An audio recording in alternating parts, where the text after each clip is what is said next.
सत साहिब सतगुरुदेव की जय। बंदी छोड़ कबीर साहिब जी की जय। बंदी छोड़ गरीबदास जी महाराज जी की जय। स्वामी राम देवानंद जी गुरु महाराज जी की जय हो।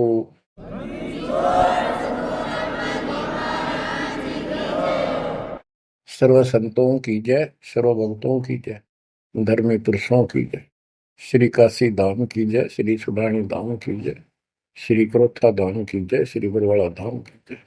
सत साहिब ग्रीवन्योली नाद सुभान गति, लड़े भुजंग हमेश, जड़ी जानो नाम जगदीश है, विष नहीं व्यापै शेष। संत गरीबदास जी महाराज परमात्मा से प्राप्त अध्यात्म ज्ञान को कितने सुंदर तरीके से प्रमाण के साथ पेश करते हैं कि परमेश्वर कबीर जी का जो नाम है ये ऐसा जबरदस्त है।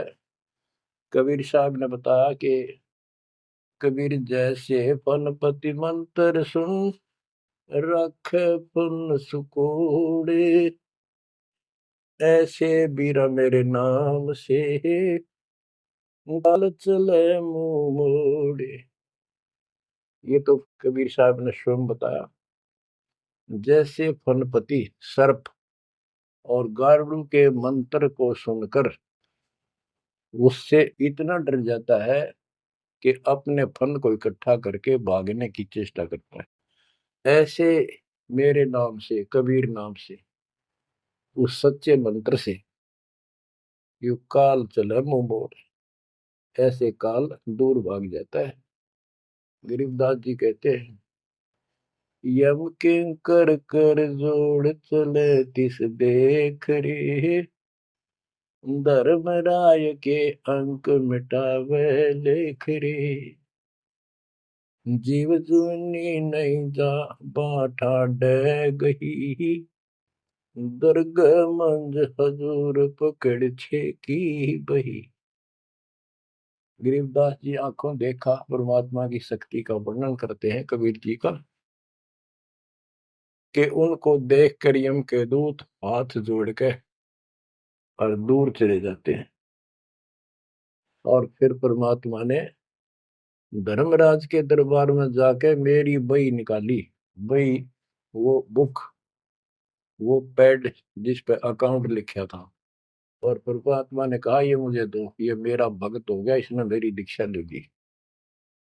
वह पैड पाट दी दाता ने वहीं पर और फेंक दी कूड़े में।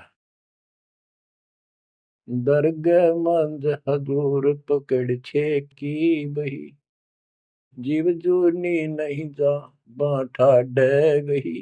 कि कबीर साहब ने जिसकी बाह पकड़ ली, जिसका हाथ पकड़ लिया, जिसको शरण दे दी, वो जीव लख 84 प्रकार की योनियों में नहीं जाएगा। बाँ ठाडे गही, ठाडे ठाडा मीन तगड़े समर्थ शक्तिशाली ने हमारी बाह पकड़ ली, हमें शरण दे दी। ठाडे की परिभाषा थोड़ी सी बताता हूँ आपको, क्योंकि बच्चों कोई भी हम प्रसंग सुनते हैं उसके साथ उसका जो लिंक होता है वो कथा का होना अति आवश्यक है, अन्यथा उसका कोई प्रयोजन नहीं रहता। काफी समय पहले की बात है, एक भक्त अब परमात्मा कबीर जी की शरण में था संत गरीबदास जी के माध्यम से। और पुराने समय में खेती किसानी जो होती थी वो केवल वर्षा पर निर्धारित होती थी, और कोई नहर नूर नहीं थी, ना उसका कोई पानी लगता था। बारिश हो जाती थी कुछ एक क्षेत्र में तो उसमें किसान अपना उसको संवार के बीज बो दिया करते थे। जमीन ज्यादा हुआ करती थी उस समय। उस भगत की बहन के क्षेत्र में वर्षा होगी, वहां से मैसेज आया कि हमारे यहाँ बारिश होगी है और सभी खेत एकदम बाने योग्य हो गए, बोने योग्य हो गए हैं, हेल्प के लिए आओ। वो अपने बैल, अपना हल लेकर चला गया, उसको दूसरे खेत में भेज दिया। स्वयं उसका जो जीजा था, बहन का बटेऊ पति, वो अपने बैल लेकर दूसरे खेत में चला गया। जिस खेत में वो भक्त गया, दिन में हल चलाया, दोपहर के समय उसने रेस्ट देते हैं बैलों को, पेड़ के नीचे चला गया। फिर वहां देखा आसपास एक तालाब थी, छोटी सी तलैया जोड़ी, उसमें कुछ पेड़ पेड़ थे, पानी था। बैलों को पानी पिलाने चला गया तो वहां एक मंडी बनी हुई थी, यादगार सी, छोटी सी चबूतरा सा बना के। उस पे एक बेली गुड़की रखी थी। बेली पहले 5 किलो का कट्ठा ही बना करते, वो विशेषकर चढ़ाने के लिए होता था, भेंट। अपने देवी देवताओं को किसान चढ़ाते थे, बोल देते थे पहली फसल का पहला वो 5 किलो ऐसे पीर का चढ़ाओ, वो पीर की मंडी थी। तो वो जो एक का डला सा था मोटा, 5 किलो का, 5 शेर का, उसको उठा लाया वो भक्त। कुछ आप खाया, कुछ बैलों को खिला दिया, अपना काम करके शाम में घर पर आ गया, सो गया। रात्रि के 12 बजे के आसपास एक 4.5 फुट का, टोपी सिर पे, सफेद कपड़े, दाढ़ी, जैसे मुसलमान वेशभूषा हो, आके उससे 10 फुट दूर खड़ा होके और कहने लगा, तेने मेरा गुड़ कैसे खा लिया, तेरी हिम्मत कैसे पड़ गई, तो ठाड्डे की शरण में है, इसलिए बच गया, न तुझे मारता और तेरे दोनों बैलों को मारूंगा। मेरी पार नहीं बसाई, और कति लाल आंख कर रखी, और बहुत गुस्से में था। यूं कह के वो चला गया। भगत को भी फिर थोड़ा सा एहसास हुआ, यूं के भला थी। बाकी इतना तो विश्वास था कि समर्थ की शरण में हो, इस तरह के कुतरुओं का कोई बहुत नहीं। फिर भी मन में था, भी कहते ये बात हुई तो हुई क्यों, ऐसा के कारण हो गया। उसने अपनी बहन से पूछा कि बहन, ऐसे ऐसे उस मंडी पे गुड़ चढ़ा रखा था आपके खेत में, किसकी बना रखी है वो आपके खेत के बराबर में, जोड़ी पे, तालाब पे। तो उसकी बहन बोली, के बात हुई भाई, क्योंकि एक बेली चढ़ा रखी थी, किसी ने गुड़ की तो रखी थी, मैं ठा लिया, उड़ा कुत्ते खाओ उसने, मन बहन आती खिला दी, कुछ आप खा ली। उसकी बहन बोली, रे के क्यों जुल्म कर दिया तेने, को उठा लिया तू वहां से। रोड लागी नो सुनते ही। भाई बोला, मेरी तो सुन ले सारी।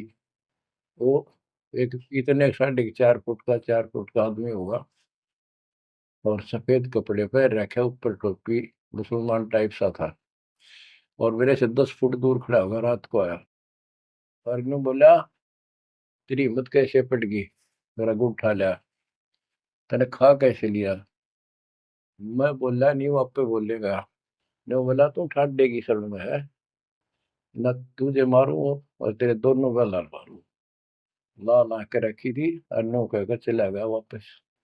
वह भेड़ और फूट फूट कर रोने लगी। बोला, रे तो मेरा काला मुंह कराओ, के जवाब दो, माने न्यू सहरू से तने के वो है गुड़ पाया खाने को, हमारे आप सारे गुड़ की कमी है यहाँ पर। बहुत बुरी तरह लगी रो, भाई बचा कुकर पर भाई, अपने पति ने भी लड़न लगी, तने क्यों भेजा ही उस साइड में, तो इन्होंने क्यों ना भेजा, तने बताना चाहिए था इसको पहले। वो भाई बोला, तेरी अब भी अकल पर पर्दा पड़ रहा, उतरा शेर हाथ जोड़ के गया, अरे नो का तू ठाडेगी शरण में, जा तो बच गया, न मारी न दो मैंने तो रोए जाओ पाछे थे। अरे मैं जिंदा जी रोने लग रही तो, पागल कहेंगी, इतनी भी अकल पे पर्दा पड़ गया तुम्हारे, मैं किसकी सुनूं पता है। मैं ये रिक्वेस्ट करूं थारे ते, तुम भी आ जाओ, ना भूतड़ा दिन डर डर मर जाओगे। तो बच्चों, यम किंकर कर जोड़ चले तिस देख रे। बच्चों, आत्मा फूट फूट गाती है, चारों युग में संत पुकारे, कूक क्या हम हेल रे, हीरे माणिक मोती बरसैया जग टूटा ढेर रे। ये डरे तो बड़ी आदत पड़ गई है। यम किंकर कर जोड़ चले तिस देख रे, धर्म राय की बंद मिटावे लेख रे। जीव जूनी नहीं जावा ठाडे गही, ठाडे में दर्द मंद हजूर पकड़ छे की वही। सुन मंडल सतलोक अगमपुर धाम है, धन बंदी छोड़ कबीर तुम्हारा नाम है। बच्चों, इस परम पिता के प्रेम में ऐसे गजब के ज्ञान, ऐसे समर्थ की शरण, आत्मा भावुक हो जाती है, रोका नहीं जाता। सो शुक्र मनाते हैं अपने गुरुदेव का, हे बंदी छोड़, हे परम पिता कैसे शरण दिया आपने, कैसा सुंदर राह बता दिया। नहीं अन्य बिरान माटी राखो या भूतड़े, अरे न पूजे भी जाओ और दुर्गति भी जो कि न रहनी थी। और गीता कहती है भूत पूजोगे भूत पढ़ोगे। परमात्मा की सूक्ष्म वेद की वाणी कहती है, भूत में सो भूत है, देव में सो देव, राम में सो राम है, सुन सकल सुरदेव। अब प्रश्न चल रहा है, कबीर जैसे फनपति मंत्र सुन, रख फन सकोड़े, ऐसे बीरा मेरे नाम से, काल चल मोड़े। पारक के अंक की अमर ग्रंथ की प्रथम वाणी है, ग्रीव न्योल नाद सुभान गति, लड़े भुजंग हमेश, जड़ी जानो नाम जगदीश है, विष नहीं व्यापै शेष। जैसे एक नेवला होता है, सारा 9 इंच का प्राणी, और वो 10 फुट के सांप को, सर्प को, भुजंग को मार देता है। कैसे मार देता, उसके पास एक ट्रिक है। उसके पास एक जड़ी होती है, एक नागदमन जड़ी होती है जंगल में, उसको सूंघता है, उसमें स्मेल आती है। वो सर्प को उस समय छेड़ता है जो वो जड़ी के आसपास होता है, वो झाड़ बोझड़ों के अंदर होती है। वो सर्प को छेड़ता है, सर्प ऐसे फन उठा लेता है, और वो जाके एकदम वहां जड़ी श्वास में भर लेता स्मेल, और आके उस सर्प के सामने सो के थोड़ी सी दूरी से छोड़ देता है। जिस दर से हवा चल रही हो, सर्प की तरफ जा रही हो, उस साइड में हो जाता हो। सर्प को उससे चक्कर आने शुरू हो जाते उस स्मेल से, उसका जी घबराता है और वो भागने की चेष्टा करता है। नेवला फिर उसके गर्दन पे बैठ जाता है, मुंडी पे पीछे के, और वहां मुंह के ऊपर फिर वो स्मेल छोड़ता ही रहता है। उसको अचेत करके फिर पकड़ कर उसको मार डालता है, काट देता है। तो बच्चों, गरीबदास जी ने बताया कि कबीर परमेश्वर का यो सच्चा नाम सतनाम और सार नाम। सार नाम है, ये है मेन चीज। सतनाम भी बहुत शक्ति हो जाती है इन दोनों के मेल से। जैसे दो जड़ियों को मिला दिया जाए, उसका कुछ अलग से स्ट्रॉन्ग दवाई बन जाती है, मेडिसिन। और तीसरी मालिक मिला, मालिक का जो सार नाम है, वो तो कहना ही क्या है। तो हमारा जो मोक्ष जो होगा इन सभी मंत्रों के जाप से होगा। ये हमारी साधना है, पूजा हमारी सार नाम है। बच्चों, जैसे एक छोटा सा सर्प उस जड़ी की ताकत से, स्मेल की ताकत से जो श्वास में भर के लाता है, इतने तगड़े लंबे सर्प को कंडम कर देता है। ऐसे ही परमात्मा के इस नाम के सिमरन श्वास के द्वारा करने से, तो ये बताया कि ग्रीव न्योल नाद सुभान गति, लड़े भुजंग हमेश, और जड़ी जानो नाम जगदीश है। जगदीश सारी सृष्टि के मालिक का जो असली नाम है, वो जड़ी है, वो नागदम जड़ी है। अब जैसे सतनाम भी बहुत ताकत रखता है, ये हमारी साधना है। जैसे प्रथम मंत्र सतनाम, ये साधना है। सार नाम हमारी पूजा है। पूजा और साधना में अंतर होता है। कबीर साहब हमारा पूज्य है। साधना वो होती है, जैसे हमने जल की आवश्यकता है तो हैंडपंप लगाते हैं। हैंडपंप के लिए बोकी और पाइप, बोकी मारते रहते हैं, मिट्टी बार डालते रहते हैं। सतनाम की बोकी श्वास उश्वास से मारकर जब वो पानी के लेवल पर पहुंच जाती है, वो बोर, तब उसमें पाइप लोअर करके फिर उसके ऊपर एक मशीन बांधी जाती है, वो सार नाम है। और मशीन से फिर उसको चलाया जाता है। वो हमारा पूज्य इष्ट है, वो सार शब्द है। जो हमें चाहिए था ऐसे मिलेगा वो सुख, परमपिता परमात्मा के सच्चे दरबार का। तो गरीबदास जी कहते हैं वो मंत्र, वो जो सार नाम है, वो जड़ी जानो नाम जगदीश है, परमात्मा जगदीश कबीर साहब का सार नाम। वो नाग दमन जड़ी बूटी है, वो काल दमन।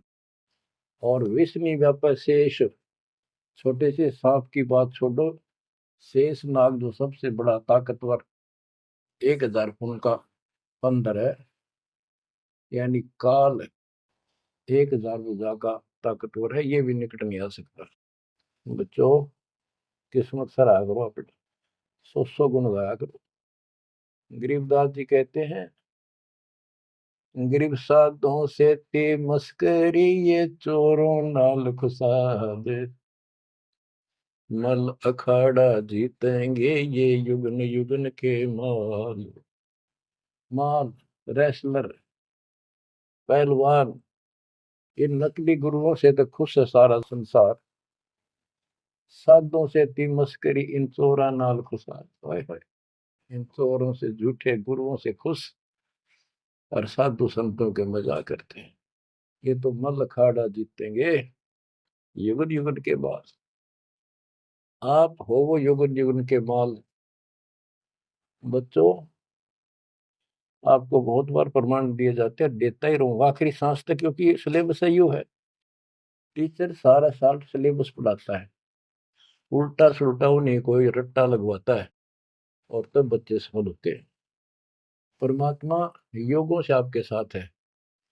सतयुग में राजा अम्बरीश एक बहुत बड़े धार्मिक राजा हुए हैं, और खूब यज्ञ किया करते थे, भंडारे करते थे, ब्राह्मणों को खूब धन दान करते थे, लागड़ गऊ बांटा करते थे, 1000 लागड़ गऊ बांट देते। लागड़ माने बच्चे वाली, ब्याई हुई, दूध वाली। भोजन भंडारे करवाते थे, दक्षिणा देते थे। जैसा भी लोक वेद सुना था, गुरु जी ने बताया था, ऋषियों ने, वो सारा कुछ करते थे। परमात्मा वहां भी साथ रहते हैं, उनकी इज्जत रखते हैं भक्ति की, और बीच बीच में उनको समझाने की चेष्टा की, कोई ऋषि रूप बनाकर अम्बरीश जी को सच्चा मार्ग बताया, खूब ध्यान से सुना और नाम लिया। लेकिन वो ऋषि वहां सैकड़ों और मालिक एक। आखिर में राजा अम्बरीश भी हाथ खड़े कर गया, मालिक की साधना छड़ दी, और वो ऋषियों वाली वो शुरुआत कर।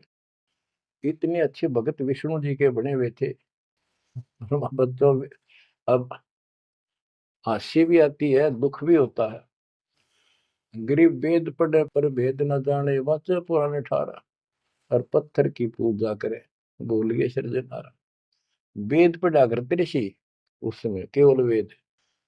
पुराण तो इनकी अपनी रचना है, फिर वो सा लिखते चले गए, और सारा वेद के विरुद्ध साधना करते करते और कराते थे। विष्णु जी की पूजा करे, और गीता क्या कहती है, तो चारों वेदों का सारांश है। विष्णु 3 गुणों में से एक सतगुण है। इन तीनों गुणों की भक्ति तक गुण में माया के द्वारा जिसका ज्ञान हरा जा चुका है, यानी इसी तक सीमित है, जो राक्षस स्वभाव को धारण किए हुए मनुष्यों में नीच दूषित कर्म करने वाले मूर्ख, ये मेरी भक्ति ना करते। तो अम्बरीश वही साधना करता था, लेकिन पिछले संस्कार किसी, जैसे भी चल रहा भक्ति युग बच्चों, आप इन बातों को बार बार सुनोगे तो आपके दिल में समा जाएगी अकाड़ी सच्चाई ये है। अब ये भक्ति काल शुरू हो गया, मोक्ष काल समझो।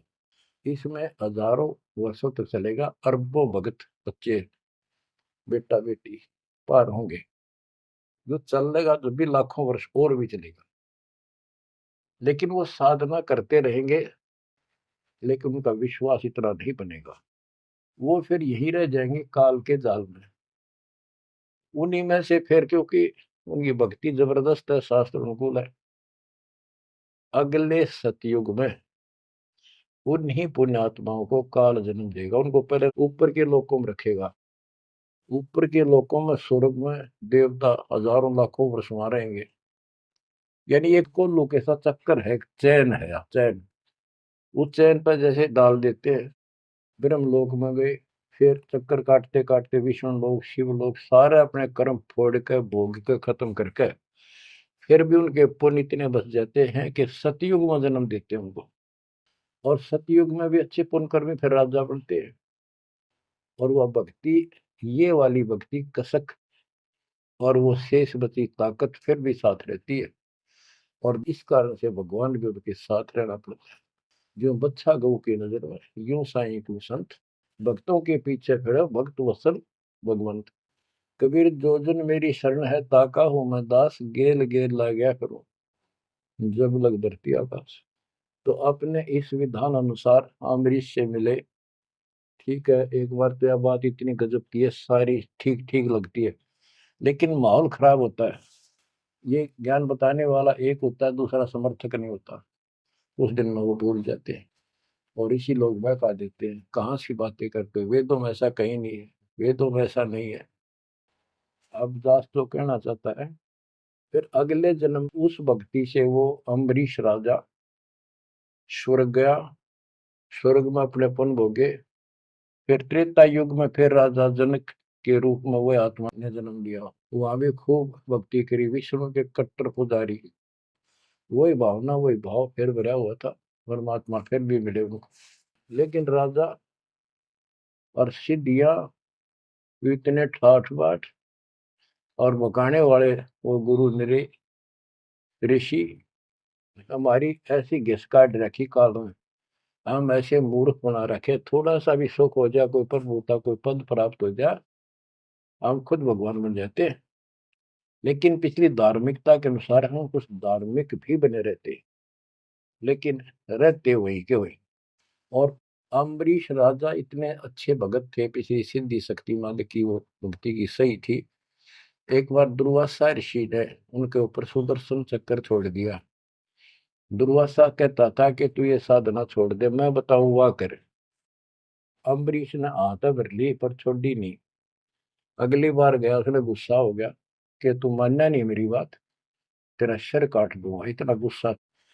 सुदर्शन चक्कर छोड़ दिया। सुदर्शन चक्कर राजा अम्बरीश के पैर छू के और दुर्वासा ने मारने खातिर वापस चाल पड़ा। दुर्वासा भागता फिरा तीन लोक में, कितने उसने गुफा नहीं मिली जरा बच जा, कुछ संरक्षक नहीं पाया।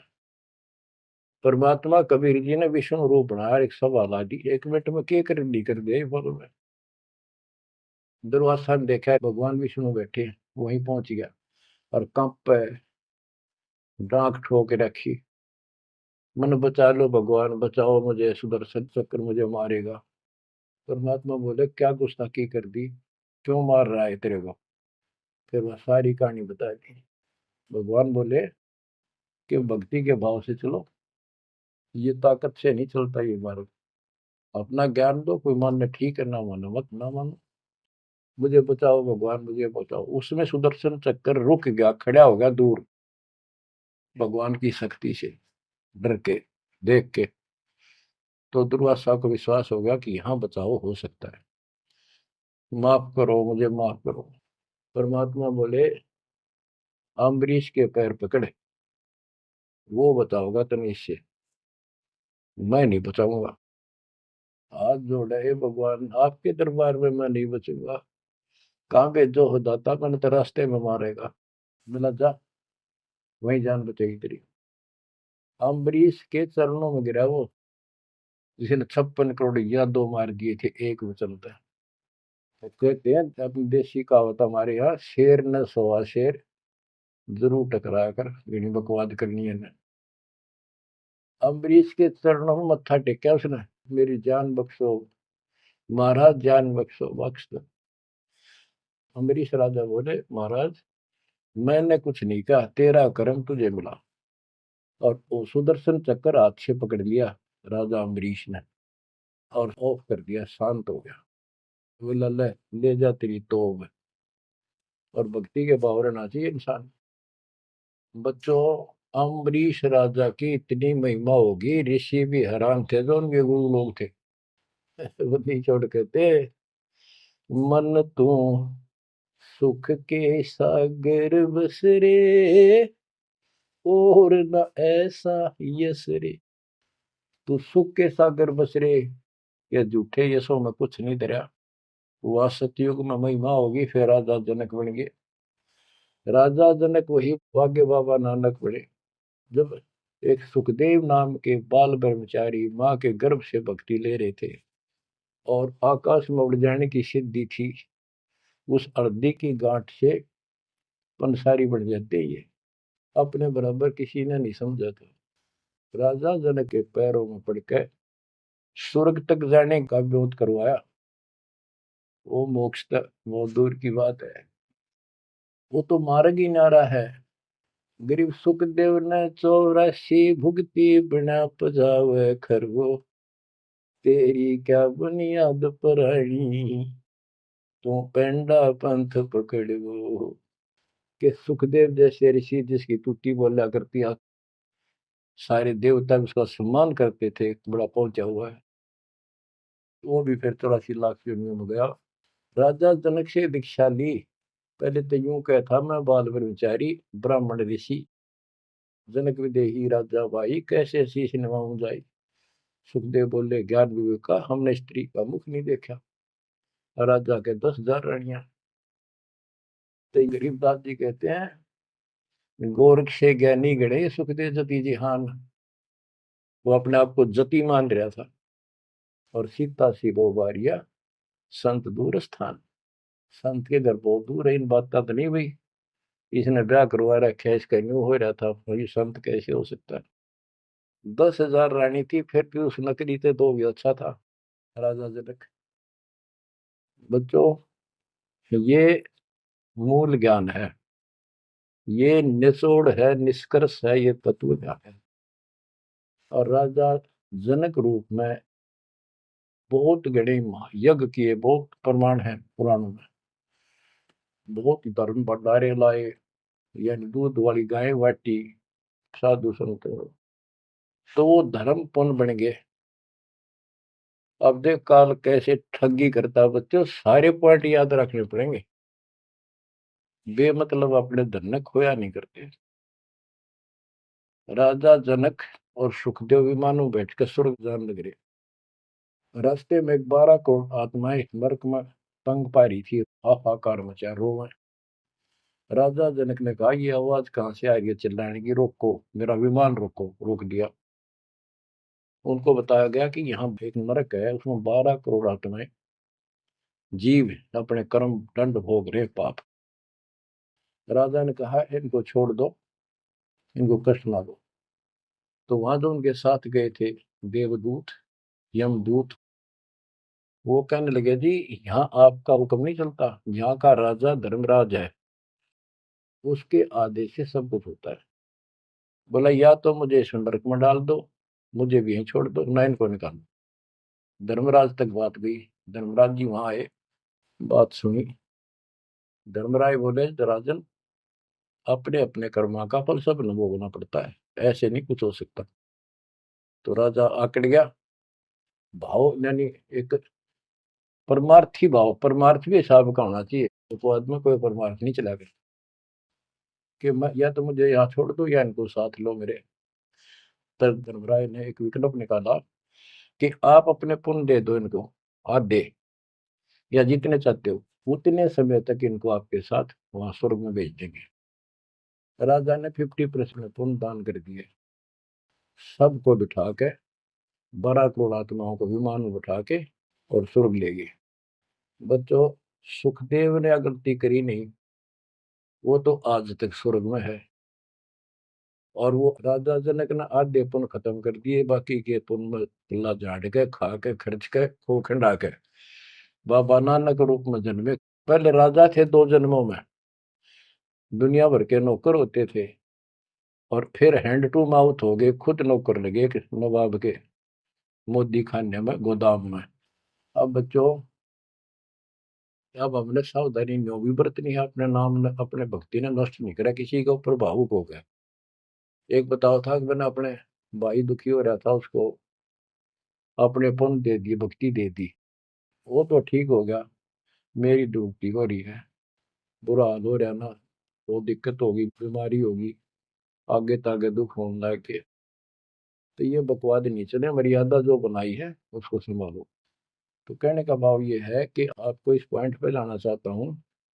अब राजा जनक राजा थे, राजा अम्बरीश राजा थे वो बाबा नानक बने, खुद नौकर लगे राजा के। अब यहाँ आकर हमारी बात टिकती है कि साधों से ती मस्करी चोरा नाल खुशाल, मल अखाड़ा जीतेंगे ये युग युग के बाद। यानी भक्ति की चाह, भगवान की चाह उनके में तब भी थी, पर एक्सरसाइज गलत थी। अब परमात्मा फिर मिले उनको आकर के। अब वो भौतिक धन में निर्धन थे, पर अध्यात्म धन के भरे पड़े थे। पिछले पुण्य गजब के थे भक्ति वाले। एक तो धर्म कर्म किए होते हैं वो, और एक होते भक्ति की शक्ति। वह न्यो की नो डटी थी उसकी, वो पुण्य खत्म कर दिए थे उसने। तो वो भक्ति उस कारण से परमात्मा फिर आकर मिले। अब वो हैंड टू माउथ था, सुन ली। राजा होता तो तब भी ना सुनता।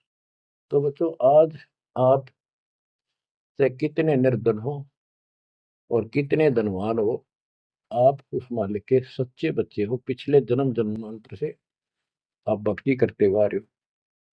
अब परमात्मा ने अपना वो धन देखना है। कबीर सब जग निर्धना धनवंता नहीं कोई, धनवान वा को जानियो जहाँ पर राम नाम धन वही है। आपके पास वो राम नाम का धन भरा पड़ा है। और जैसे सुकुच मीन मिलता नहीं भाई, स्वाति सीप सब अड़ ही जाई। सुकुच मीन सतगुरु हो आया, जिन परमात्मा का भेद बता।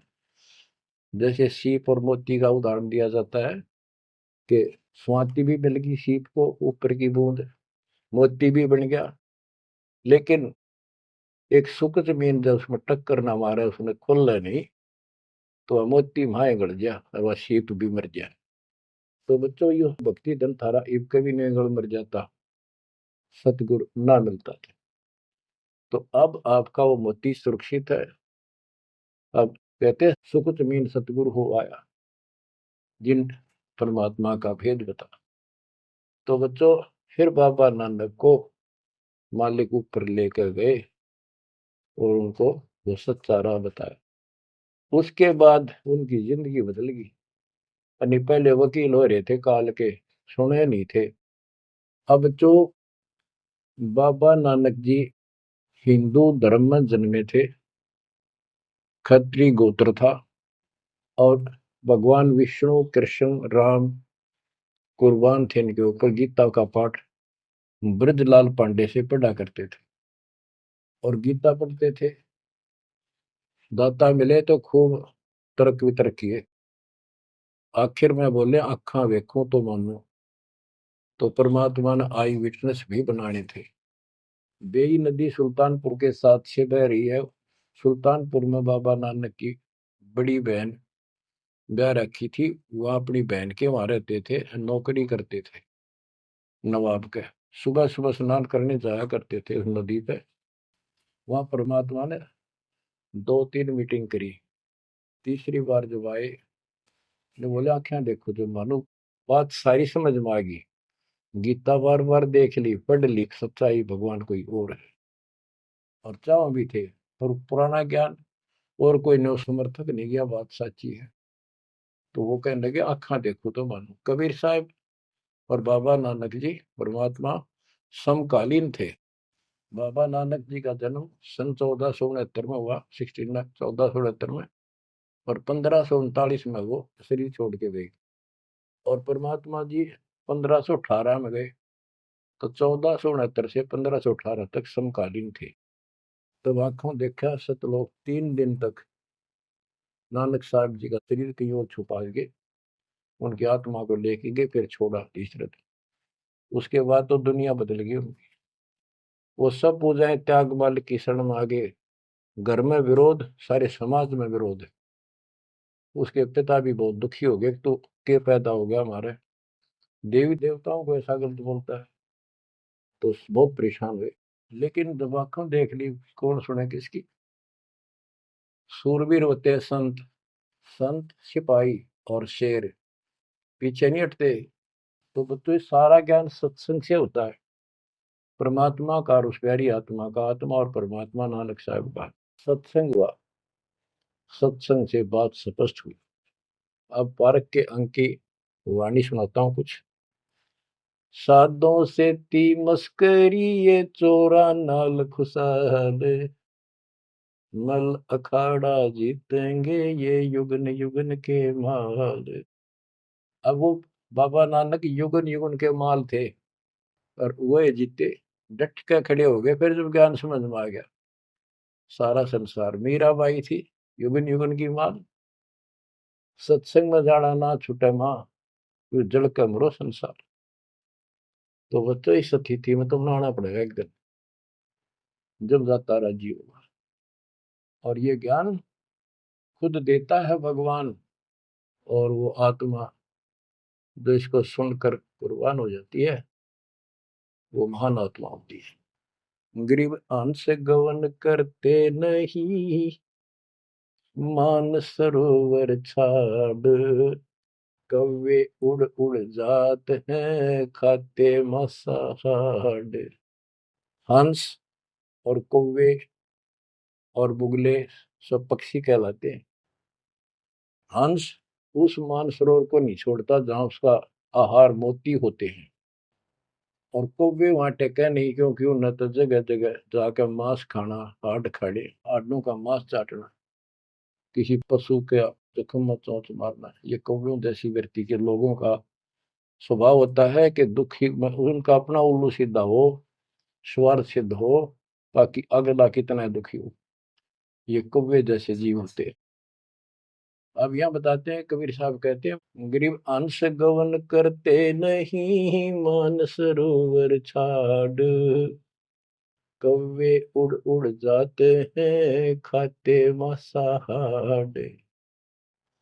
गरीब मान सरोवर मुक्ति फल, मुक्ता हल के ढेरे, कौवा आसन न बंद जब भूमि दीन सुमेरी। गरीब कौवा रूपी बेक है, ना प्रतीत यकीन, 68 का फल मेटे करे भये दीन बेदीन। गरीब हंस दशा तो साध है, सरोवर है सतसंग, मुक्ता हलवाणी चुगे फिर चढ़त नवेला रंग। अब स्पष्ट कर दिया कि ये सत्संग जो है ये मानसरोवर है, और भगत साध ये हमारे हंस हैं। अब कौवे बुगले तो मेंढक मछली अड़ंगा कुवाड़ बकवाद करते हैं, और हंस केवल मोती खाता है। इसी प्रकार निर्विकार जो भगत आत्मा बन गए, बेटा या बेटी, वो हंस जैसे हैं, वो केवल मालिक की वाणी, परमात्मा की भक्ति और धर्म कर्म रूपी मोती खाते हैं। और फिर ये मोती खा के, यानी सत्संग वचन सुन के, फिर चढ़त नवेला रंग, एक अजब गजब रंग रंग जाता है उसकी आत्मा में। आत्मा इतनी मजबूत हो जाती है जैसे बाबा नानक की होगी, जैसे मीराबाई की होगी, ऐसी आपकी भी होगी, इस सत्संग से होगी। बच्चों, ये सत्संग मिला ही नहीं था अपने को आज तक। या परमात्मा की कलम तोड़ कृपा आप पर देखो ना, कितना होने लाग रही रहे उस बालक ने, उस परमात्मा ने कि ये वो वचन याद कर लो, सतगुरु जो चाहे सो कर ही 14 कोट दूत जब डरी। ये जो चाहे सो कर लो, ये प्रमाण देख यो कर दिया। ऊत भूत चमतरास निवारे, और चित्रगुप्त के कागज पाड़े। पुण्यात्माओं, धन्य आपके माता पिता जिनसे जन्मा, और धन्य आपकी किस्मत, धन्य आपकी पिछली करनी, और धन्य आपके इस समय को कि आपका जन्म किस समय में हुआ है। इस मालिक के प्रयत्न को, दास के इस प्रयत्न को हल्के में ना लेना। पुण्यात्माओं, उस दाता की अमर कथा आपके हृदय में भर रहा हूं, ये अमृत हार आपको करा रहा हूं। बच्चों, कुर्बान हो जाओ। समय पहचान दो, टाइम बार बार नहीं आता होगा आपका। ये संसारिक धंधे थे कर कर मर लिए, इनमें फिर भी पूरा ना पटता। इस मालिक की तरफ ध्यान ज्यादा दो, हर चीज में बरकत दिखा दूंगा, नारी नारी। परमात्मा आपको मोक्ष दे, आपको समय दे इस अनुभव रतन, इस मानसरोवर बनाने का, आत्मा के मैल कटाने का। सत्साई।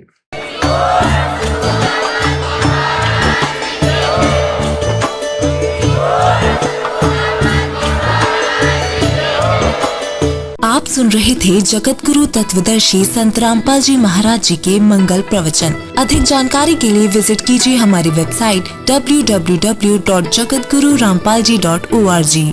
संत रामपाल जी महाराज जी के शुभ आशीर्वाद से पूरे विश्व भर में 500 से भी ज्यादा नाम दीक्षा केंद्र हैं, जिन पर संत रामपाल जी महाराज जी द्वारा ऑनलाइन निशुल्क नाम दीक्षा दी जा रही है। अपने नजदीकी नाम दीक्षा केंद्र का पता करने के लिए संपर्क करें 8222880541।